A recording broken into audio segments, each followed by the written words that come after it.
விக்கிரவாண்டி இடைத்தேர்தலில் போட்டியிடும் பாமக வேட்பாளர் சி அன்புமணியை ஆதரித்து தேசிய ஜனநாயக கூட்டணி சார்பில் பரப்புரை பொதுக்கூட்டம் நடைபெற்று வருகிறது. பாமக தலைவர் அன்புமணி ராமதாஸ், ஓ பன்னீர்செல்வம், டிடிவி தினகரன், ஜே.கே. வாசன் உள்ளிட்டோர் கலந்து கொண்டிருக்கின்றனர். இந்த கூட்டத்தில் பாஜக மாநில தலைவர் அண்ணாமலை உரையாற்றி வருகிறார். காட்சிகளை நிலையில் பார்க்கலாம். சொல்லுவாங்க, மனுவை கொண்டு போனீங்கன்னா தலையில கொட்டுவாங்க. ஆனா இடைத்தேர்தல் வரும்பொழுது ஒரு அமைச்சரும் வீதிக்கு வந்து, அம்மா உங்க காலை காட்டுங்கம்மா, உங்க கையை நான் காலான்னு நினைச்சுக்கிறேங்க அம்மான்னு கேட்பாங்க. அதற்காக மயங்கி நாம் யாரும் கூட பரிதாபப்பட்டு திராவிட முன்னேற்ற கழகம் என்கின்ற தீய சக்திக்கு நாம் வாக்களிக்க கூடாது அன்பு சொந்தங்களே. அதனால் நீங்கள் பெரிய மனதோடு, திடமான மனதோடு, எது வந்தாலும் அது உங்களுடையது, உங்களுக்கு எது கொடுத்தாலும் அது உங்களுக்கு சொந்தமானது.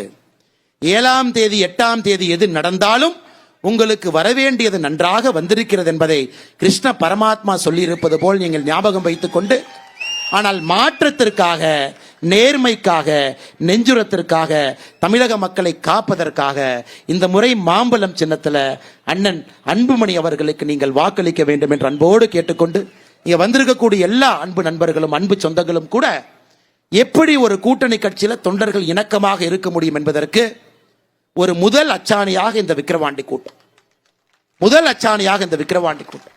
நமக்குள்ள சின்ன சின்ன விக்கிரவாண்டி தொகுதிக்கு வரும் 10ஆம் தேதி வாக்குப்பதிவு நடைபெற இருக்கக்கூடிய நிலையில் தேசிய ஜனநாயக கூட்டணி சார்பில் களமிறக்கப்பட்டு கொடுக்கக்கூடிய வேட்பாளரை ஆதரித்து பாஜக தலைவர் அண்ணாமலை உரையாற்றிய காட்சிகளை பார்த்தோம்.